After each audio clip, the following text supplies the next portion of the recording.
The winter air along Germany's western front smelled of damp earth and cordite, a bitter mix of mud and smoke that clung to every breath. In the waning months of the war, the once feared Wehrmacht no longer looked like the unstoppable machine promised in newsreels. Trenches sagged with rainwater. Supply wagons arrived late or not at all. Boys who only months earlier were students or apprentices now wore uniforms several sizes too large, the sleeves rolled back like ill-fitting costumes. Among them was 19-year-old Klaus Müller, a farmhand son from Bavaria whose world had been shaped by the radio speeches of Joseph Goebbels and the bright, triumphant posters that still clung to brick walls, even as artillery thundered ever closer. Klaus had been told that surrender was worse than death. Propaganda lessons in school painted the Americans as monsters, cold, mechanical men who would grind German youth into dust. Yet in February 1945, as Allied tanks broke through the Siegfried Line and the front dissolved into chaos, the choice was no longer his to make.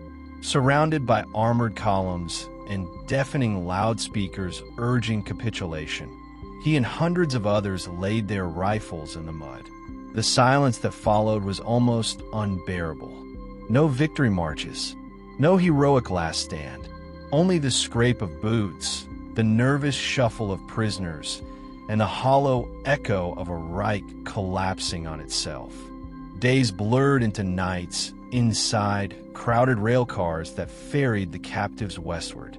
Klaus pressed his forehead to the cold metal walls, trying to catch a final glimpse of the homeland he might never see again. Each stop brought rumors. A prison camp in France, perhaps England. But the journey stretched far beyond anything they imagined. One morning, the smell of salt replaced the scent of pine. The prisoners were herded onto a massive transport ship. Its steel hull groaned as it cut through Atlantic waves, a rhythm that drowned out whispered prayers and muffled sobs. America, a place spoken of in warning and nightmare, waited on the other side of the ocean. When the ship finally eased into a bustling harbor, the first sight of the new world felt almost unreal. Towering cranes swung above stacks of cargo. Dock workers shouted in a language sharp and musical.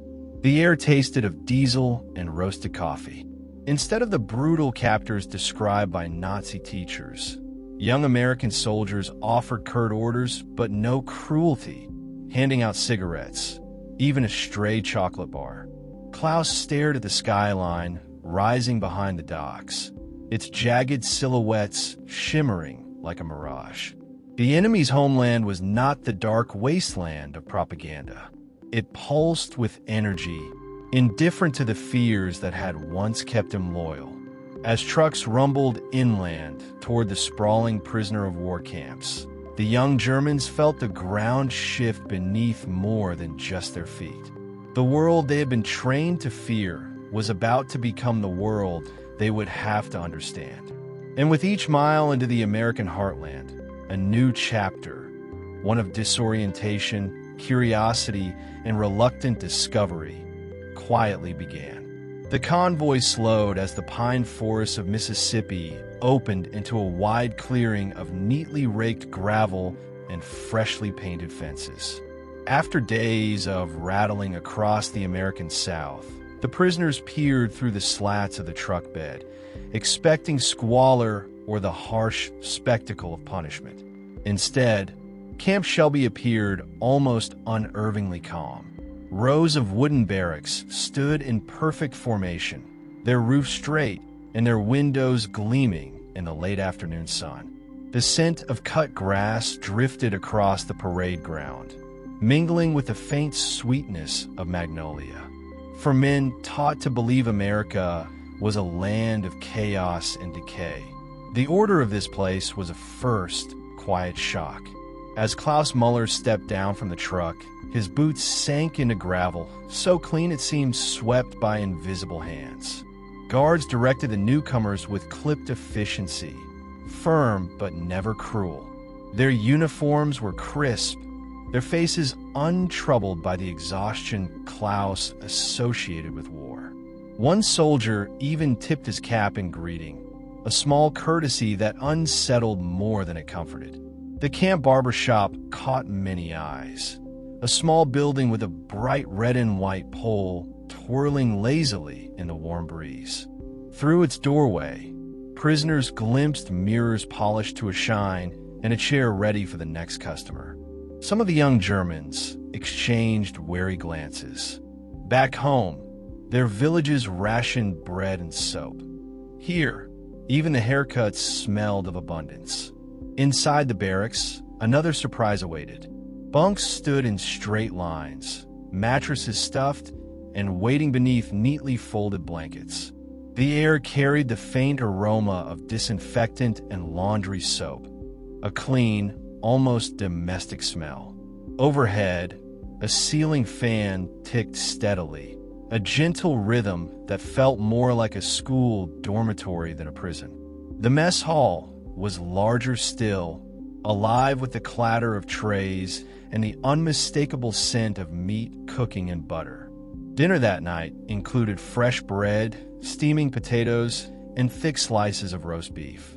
Some prisoners stared at the plates as if they were a trick, waiting for the rationing and hunger they had known for years to return. The abundance unsettled them more than deprivation ever could.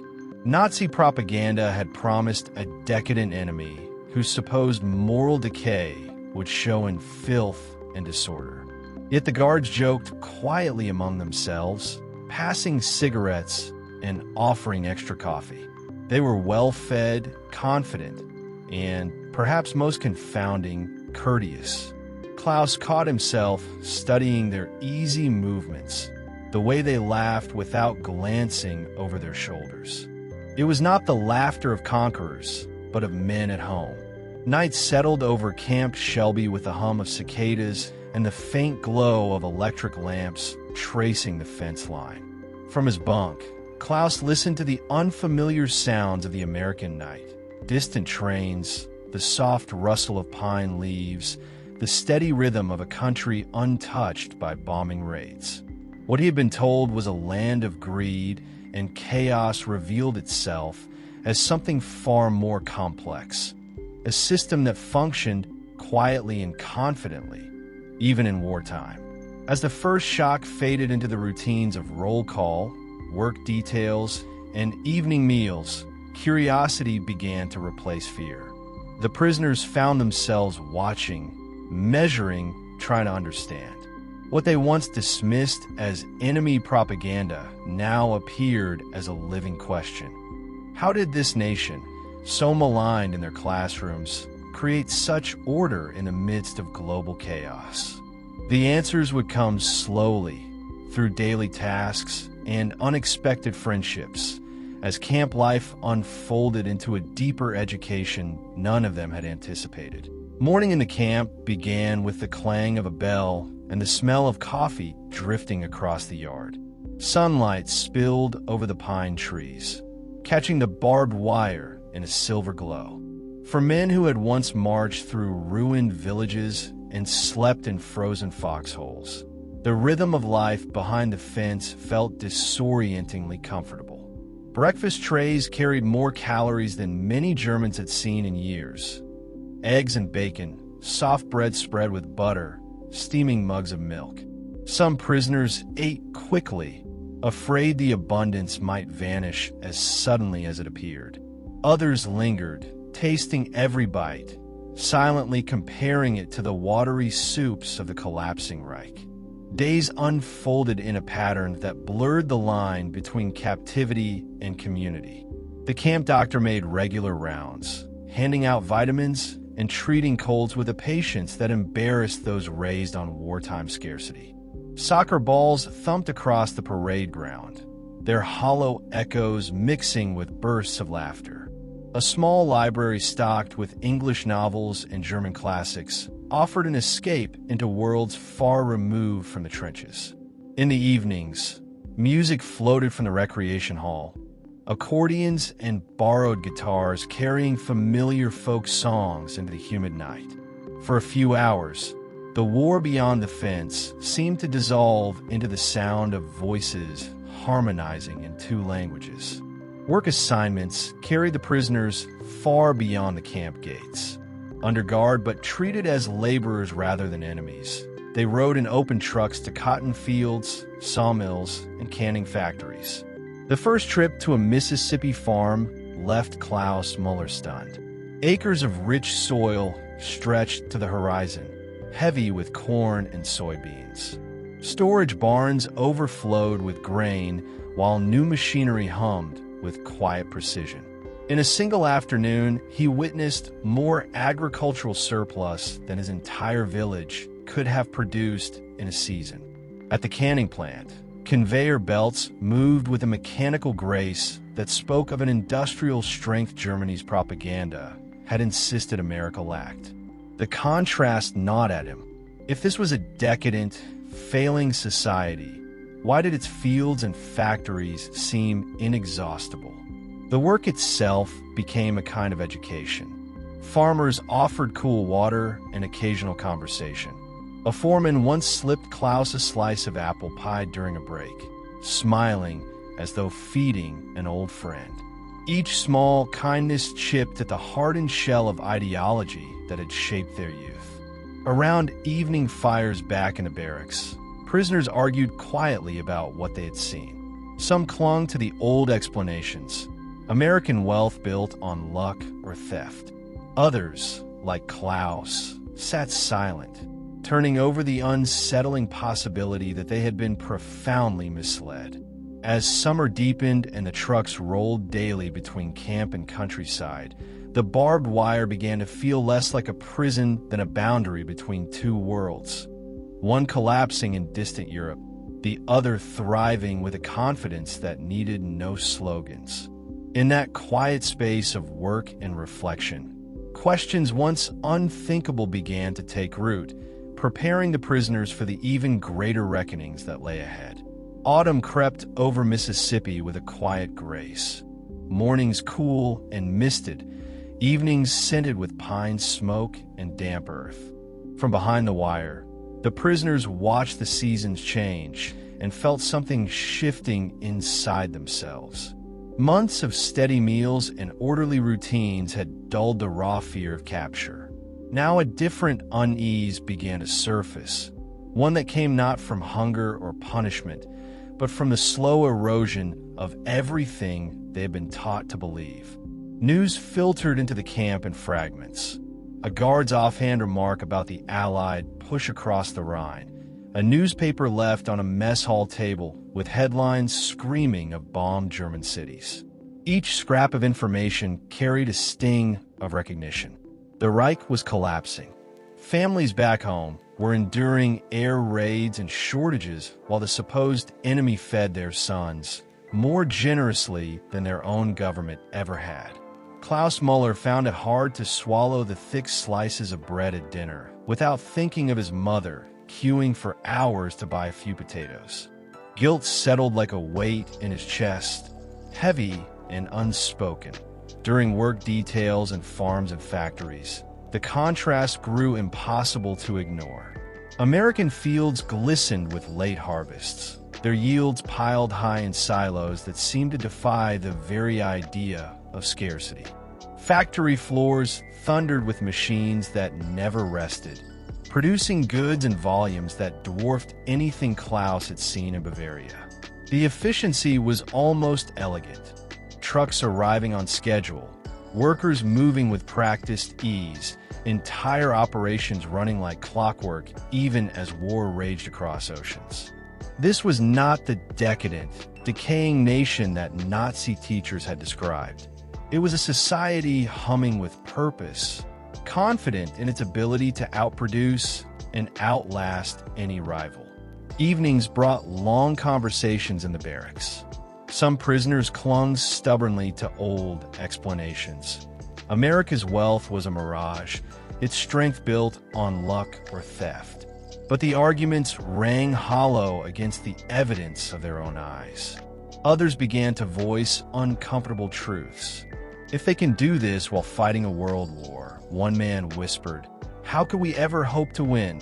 The question hung in the humid air like a challenge no one could answer. For Klaus, the realization unfolded not in a single revelation, but in a series of small, undeniable moments. A factory foreman who offered him a handshake, a guard who lent him a book of American poetry, the sight of endless grain fields glowing under the setting sun.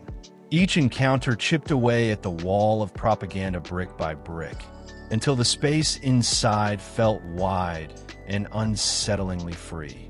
By the time the loudspeakers announced Germany's surrender, the war had already ended in the hearts of many prisoners.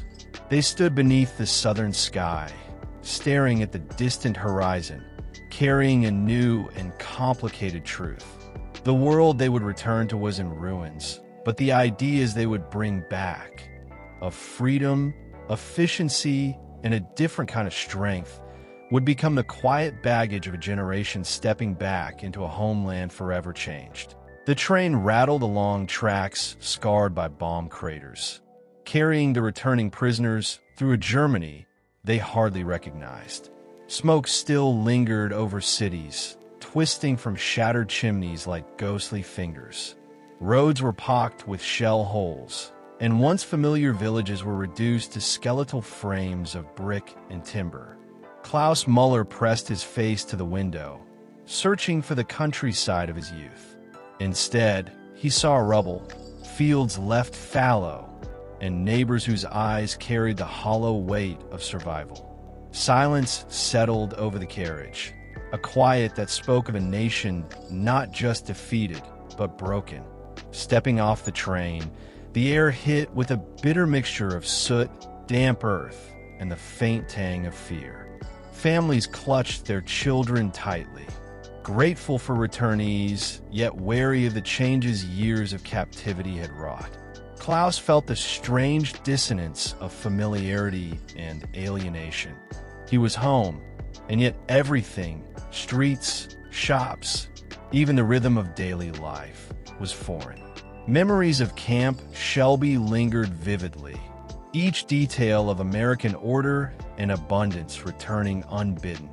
The clang of factory machinery, neatly stacked grain silos, the hum of community activity. Compared to the chaos around him, Germany seemed unmoored, its people struggling to survive amid the ruins. As months passed, the lessons learned overseas began to take root. Former prisoners found work in reconstruction, carrying not just tools and bricks, but ideas about efficiency, management, and collaboration. Klaus, once a farmhand, applied techniques he had seen on American fields, experimenting with crop rotation and mechanized plowing. Others opened workshops inspired by industrial organization observed in southern factories, blending innovation with a resourcefulness born of wartime scarcity. The contrast between American productivity and German improvisation became a guiding principle. Simple things, a well-organized schedule, orderly storage of materials, attention to cleanliness, transformed homes, businesses, and factories alike. Trade networks that had been severed by. Decades had passed since Klaus Muller first set foot in Mississippi, yet the lessons of those years behind barbed wire lingered in subtle, enduring ways.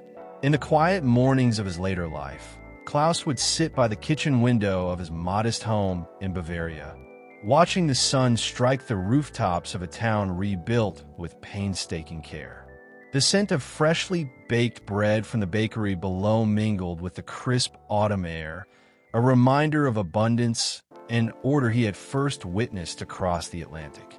Around him, the hum of daily life, children laughing on cobblestones, the soft rattle of bicycles, carried the echo of a generation that had learned to see beyond fear and propaganda. Family stories became the threads connecting past and present. Over dinner tables, Klaus recounted fragments of Camp Shelby and the sprawling Mississippi farms, his voice steady, eyes distant as though tracing the gravel parade grounds of his youth. Grandchildren listened with fascination, The horrors of war softened by the humanity of small details. A soccer game at dusk, a slice of apple pie offered by a farmer, a well-tended library of borrowed books. Through these stories, lessons of empathy, resilience, and observation passed naturally from one generation to the next, shaping perspectives without ever feeling like formal instruction. Business alliances carried a more tangible legacy. Former prisoners like Klaus fostered connections between American and West German industries, importing practices of efficiency, quality control, and cooperative management. Small workshops evolved into thriving enterprises. Family farms adopted mechanized techniques observed decades earlier, and regional trade networks flourished. The ripple effect was quiet but transformative. Each orderly warehouse, each productive factory floor, and each timely shipment a silent tribute to the unassuming mentors of an unlikely classroom. Cultural bridges emerged as well, subtle gestures that reinforced a new European Western identity.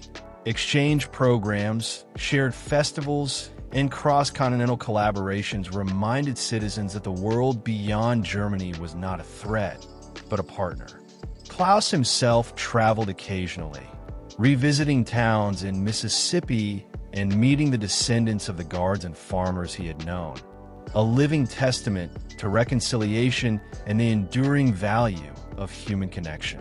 The fall of the Berlin Wall in 1989 brought these lessons into sharp relief. Standing amid jubilant crowds, Klaus felt the culmination of decades-long transformations. The openness, the resilience, the ability to rebuild not just cities but trust. The world he had glimpsed behind the wire had guided his footsteps, shaping a vision of Germany not as a fortress of fear, but as a society capable of learning from others, bridging divides, and thriving through cooperation. In his final years, Klaus walked slowly through streets that bore the scars of history and the polish of renewal.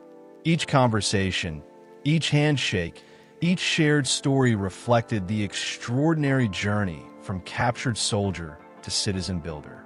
Captivity, once a place of uncertainty and fear, had become an unexpected classroom, a space where observation, reflection, and humility nurtured the seeds of reconciliation and reconstruction.